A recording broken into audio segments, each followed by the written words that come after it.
When I was in college, you could order the boxes of the Hmm. Phenoplex H pellets Yeah, and then convert it yourself, and right? convert it. Yeah, I mean, when I started out, there was all the veterinary stuff coming from Mexico, and then Mexico kind of got shut down. And then after that, there were all these. So British Dragon was probably the first major, like most famous one. And you could just buy Tren, but before that, you either had to know somebody who could make it, or you had to make it yourself. There were some off seasons where I used GH, and then some where I did none. I actually felt that if I used GH, the composition of my physique was better.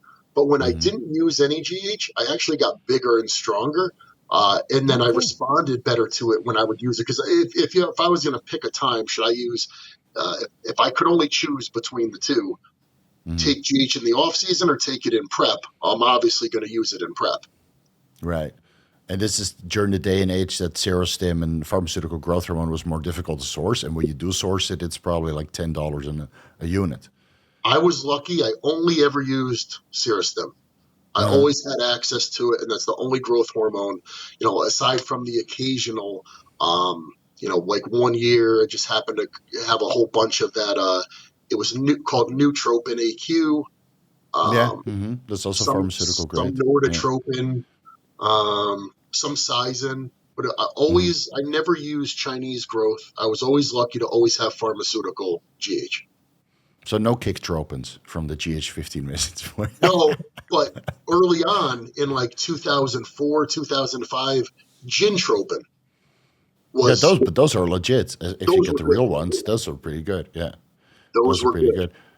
So, did you pay an arm and a leg for the GH, or was it still pretty affordable at that time? Man, I had for years, I had this connection. I was introduced to this guy, and I don't know the exact deal. He like worked in some kind of medical office. He had nothing to do with bodybuilding. He didn't know Hmm. anything about the sport or anything like that. And I used to meet him every month. Uh, And I would get 4 boxes of GH. Now, they were not the 6 milligram Serostim, but they were the 5 milligram okay, Serostim. 4 boxes of that and 1 bottle of American Anavar. Okay. okay. I would give him $750 for all that. Holy That shit, that went on for that's a years. sweet fucking deal. That's a So sweet fucking deal. at the time, I was like renovating my home. You know, like my plumber was a bodybuilder. There were people doing work on my house, and part of the payment when I would, work in some GH into it. This is over 5 years ago, right? Because you have the statute of limitations or Oh something in yeah, the this US. was like 2010, All right, okay. but That's hilarious. Bodybuilders will be bodybuilders worldwide, man. We all do the same stuff. I mean, people nowadays don't realize how easy it is. I mean, going back, when I was in college, back then you could order the boxes of the Hmm. Phenoplex H pellets Yeah, and then convert it yourself, and right? convert it. Yeah, I mean, there was no like underground labs. Like when I started out, there was all the veterinary stuff coming from Mexico, Bravel, Mm. Tornell, those products. And then Mexico kind of got shut down. And this is around like, 2004. And the first underground lab that I remember seeing, do you remember T Tokyo? It had a No, it's probably bulldog only on the box. probably exclusive to the US. So that was like Yeah. the first. And then after that, there were all these. So British Dragon was probably the first major, like most famous one. No. And then, Yeah, that's but produced here in Thailand. yeah, and you could just buy Tren. But before that, you either had to know somebody who could make it, or you had to make it yourself. Hmm. There was a British Dragon counterfeit, which actually was produced by Ryan Root, who I also had on the podcast. He did time for that. It wasn't really counterfeit, but he just used the same brand and then sold it. I mean, to hundreds of pros. I mean, he dropped me some names. Oh my god, you have no idea. it's Well, it's so there hilarious. was a lot of garbage underground Yeah. stuff, but there was some great stuff too. Like Alpha Pharma produced great products. Yeah, but the Kira oil is poisonous. Yeah, yeah, the ethyl oleate.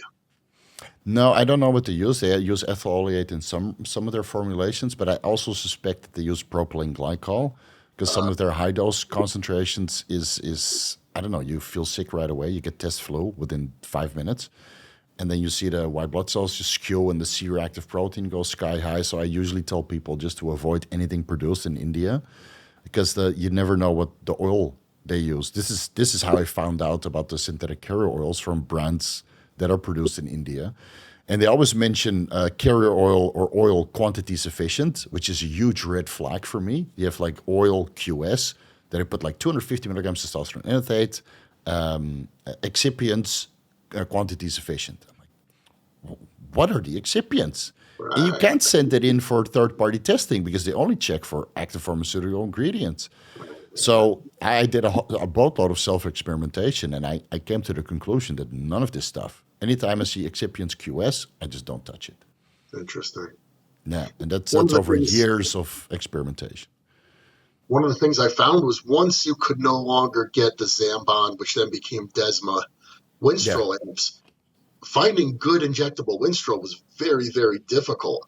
And over the years, there were a couple good ones. I mean, geez, this is going back really far. Winthrop was one from Canada that was really great. Hmm. But in the underground market, I didn't have a good one really until Rexagen from Alpha Pharma. And Oh, yeah, I right. don't Yeah. know about Mhm. you, but the last time you used a good underground injectable Winstrol, but that is a really difficult product to find. Something that It doesn't is. cause pain. It's something that can pass through an insulin syringe. That's a Hmm. challenging product. So usually, I feel like if a lab can make a good injectable Winstrol, they probably know what they're doing. Yeah. True. Very, very true. Yeah. And Alpha Pharma with the water based, the injectable Winstrol and the suspension, testosterone suspension, those were pretty on point. So I would recommend guys to use that for their contest prep, albeit injected sub Q, so you don't get this terrible post injection pain sometimes. And then, you don't have this lumps and bumps and weird looking tissue that might even last a week or 2 weeks after the last injection. I mean, we saw that at the Olympia many times. You see like super glutes and super lats. It's a dead giveaway. Yeah, but it's hard to find. I also used the Zombones or Desmas, I can't remember, on my first cycle. The best, Injected that. Yeah, but it felt like injecting glass, dude. really. Because, yeah, The not ones I smooth would at get all.